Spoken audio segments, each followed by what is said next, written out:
Couper un arbre prend beaucoup moins de temps que de le faire pousser. J'ai avec moi Émilie Lapointe, biologiste et chargée de projet pour Eureco. Bonjour. Bonjour. Là, on va parler de prendre soin, préserver nos arbres déjà matures. Pas aller les couper parce que si après ça, on change d'avis et on veut un arbre de nouveau, le faire pousser va prendre du temps. Exactement. Parce que c'est plein de bons impacts positifs d'avoir des arbres matures. Oui, en fait, surtout en milieu urbain. Hein, quand on passe vraiment dans nos milieux urbains, plus les centres-villes, les endroits plus densément peuplés, le fait d'avoir des arbres matures, c'est extrêmement important. Donc, les bénéfices au niveau de l'environnement, de la nature sont importants, mais également sur la santé de la population.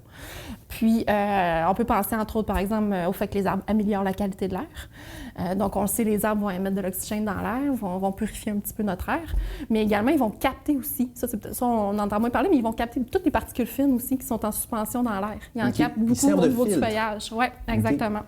Fait qu'on sait qu'en milieu urbain, tu sais, tout ce que les voitures rejettent, les industries, tout ça, c'est quand même présent dans l'air. Ensuite, c'est sûr que les arbres sont importants au niveau de la lutte aux îlots de chaleur urbains, donc en fait, le fait de rafraîchir l'air ambiant. En fait, un arbre, ça agit comme un climatiseur. Fait qu'on dit qu'un arbre mature équivaut à 5 climatiseurs qui fonctionnent 24 heures sur 24. OK, quand même. Parce qu'il émet de la vapeur d'eau dans l'air, finalement. On appelle ça de l'évapotranspiration. Fait que ça, c'est extrêmement important. Ensuite, ils font de l'ombre, hein, ils coupent les rayons du soleil. Fait qu'on le sait, quand il fait très chaud, les gens sont où? Sont en dessous des arbres, où il y a de l'ombre. Fait que ça, c'est l'arbre mature qui va te procurer cette ombre-là. Ensuite, ils vont contribuer beaucoup à augmenter le bien-être général. Donc ça aussi, c'est de démontrer que quelqu'un qui regarde un arbre quotidiennement va avoir un meilleur bien-être général. Oui, c'est pas pour rien qu'on a des plantes à l'intérieur de la maison. Exact. C'est beau, c'est agréable, c'est reposant. Exactement. Fait que le fait de contempler vraiment de la végétation là, régulièrement dans notre quotidien, ça va diminuer le stress, ça va diminuer même les symptômes de dépression, d'anxiété. Okay. Donc, extrêmement important là, pour le bien-être général de la population, mais aussi ceux Mais si c'est si plein de bénéfices d'avoir des beaux grands arbres matures, pourquoi on les coupe? Bien, souvent, on pense pas, je pense vraiment les gens ne connaissent pas encore tous les impacts, là, à quel point un arbre est important en milieu urbain. Puis, c'est souvent ce qu'on dit, là, on a besoin de plus de cases de stationnement, donc on va couper des arbres, on va en planter d'autres, c'est pas grave.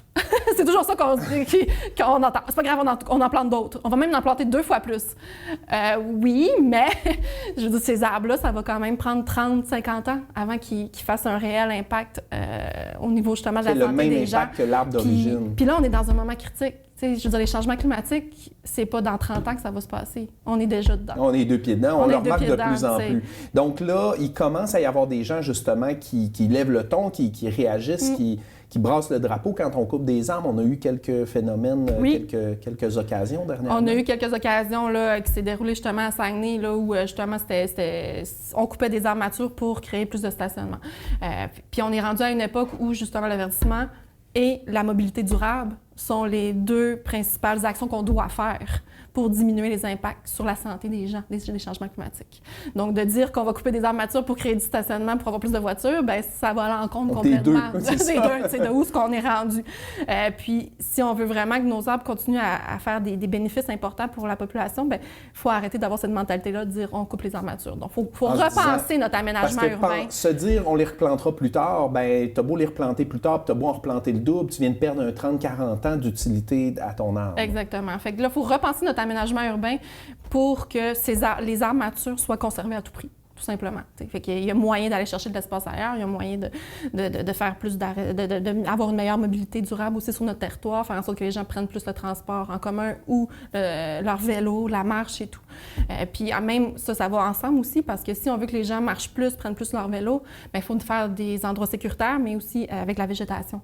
Parce que ça aussi, c'est démontré, plus il y a de végétation, plus il y a d'arbres, plus les gens vont être portés à aller marcher, à aller prendre leur vélo. T'sais. C'est beaucoup plus agréable de faire du vélo dans une rue avec plein d'arbres que dans une rue avec plein soleil, pas de végétation. Traverser Talbot, aller d'une business à l'autre à pied sur un petit terre-plein avec la poussière, vu que les arbres captent la poussière et tout ça, donc les bénéfices sont infinis. Donc on invite les gens, lorsqu'ils entendent parler dans les médias que une entreprise veut couper des arbres ou que, tu sais, qu'il y a une mobilisation, de porter l'oreille, de s'impliquer. De porter l'oreille, de s'impliquer dans la mobilisation, mais je pense aussi si les gens ont la chance de sensibiliser aussi des gens, des entrepreneurs qui sont directement impliqués dans l'aménagement d'un nouvel espace, par exemple, urbain, c'est là, tu sais, qu'au départ, là, quand le plan se fait, là, idéalement, c'est là, tu sais, qu'il faut prendre en considération les arbres qui sont déjà présents, là. Puis si jamais, justement, on veut des bons arguments pour convaincre, mettons, son patron parce qu'il parle de couper des arbres autour de l'entreprise ou peu importe, on peut contacter Eureco pour avoir un petit peu plus d'informations? Oui, c'est certain que nous, on a beaucoup d'informations,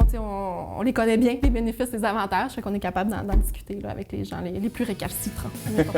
Génial. Ben, merci beaucoup. Merci.